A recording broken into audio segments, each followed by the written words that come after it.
சாய்ராம் வணக்கம். காலையில் நம்மளுடைய ஷீரடி பாபா சாவடியை பார்க்குறீங்க. காலையில் திறந்துட்டாங்க. எல்லாரும் இதுக்கப்புறம் தான் திறந்து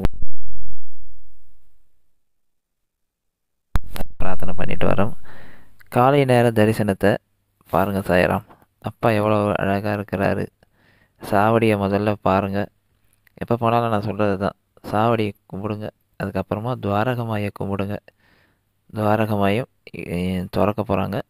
துவாரகமாயை கும்பிட்டுட்டு அதுக்கப்புறமா அப்பாவை தரிசனம் பண்ண போங்க. சமாதி மந்திர் போங்க. அதுதான் நல்லது. எப்பயுமே நான் பல பேர்கிட்ட சொல்கிறது, நேராக எல்லாருமே சமாதி மந்திர் போயிடுறாங்க.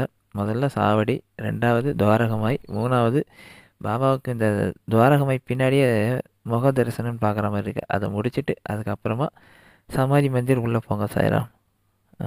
இப்படி கும்பிட்டிங்கன்னா ரொம்ப நல்லது. நாங்கள் எப்பயுமே அப்படி தான் கும்பிட்றது. பாருங்கள், துவாரகமாயில் அப்பா உட்காந்து, நம்ம துவாரகமாயில் எப்படி அப்பா உட்காந்துருக்கிறாரோ அதே போலவே அங்கே உட்காந்துருக்கிறாரு. அங்கே உட்காந்துருக்கிற மாதிரி தான் நம்ம துவாரகமாயில் உட்காந்துருக்கிறாரு. ஏன்னா சீரடியில் தான் முதல்ல அப்பா உட்காந்தாரு.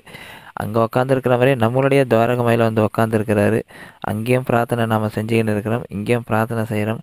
கண்டிப்பாக நீங்கள் உங்களுடைய பிரார்த்தனைகளை அனுப்பி வைங்க. அப்பா எல்லாருக்கும் அவர்களுடைய பிரார்த்தனைகளை நிறைவேற்றி தந்து வாழ்க்கையில் சந்தோஷத்தை தரணும் சொல்லி நாம் தொடர்ந்து பிரார்த்தனை பண்ணலாம். இது ஆஞ்சநேயர் கோயில்.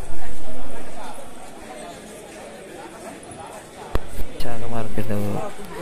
இந்த சீரடி ரொம்ப உற்சாகமாக இருக்குது இந்த ஞாயிற்றுக்கிழமை. ஓம் சாய்ராம். உங்கள் பிரார்த்தனைகளை அனுப்பி வைங்க சாய்ராம்.